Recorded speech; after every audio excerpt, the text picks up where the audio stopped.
Donc dans Madame Maisel, les couples et les familles, c'est vraiment tout un roman psychologique.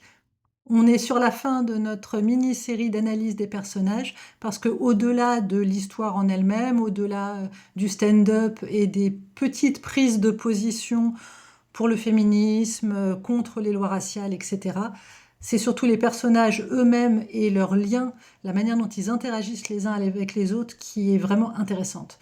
Donc d'un côté, on a Midge et Joël. Ils s'aiment, mais leur couple est complètement écrasé par les attentes sociales.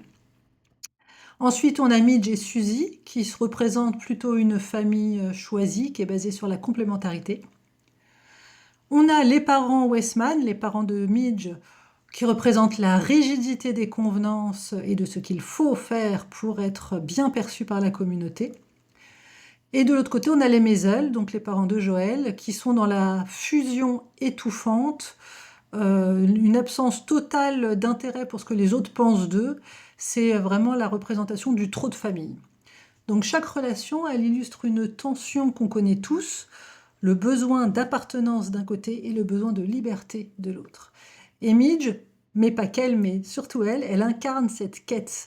Elle incarne cette idée de il faut s'individuer, il faut devenir soi sans trahir les siens. Et ça, c'est vraiment une question qui est universelle. Jusqu'où est-ce qu'on peut aller pour être fidèle à soi-même sans pour autant perdre sa place dans la famille et sans pour autant déséquilibrer tout ce grand échiquier familial?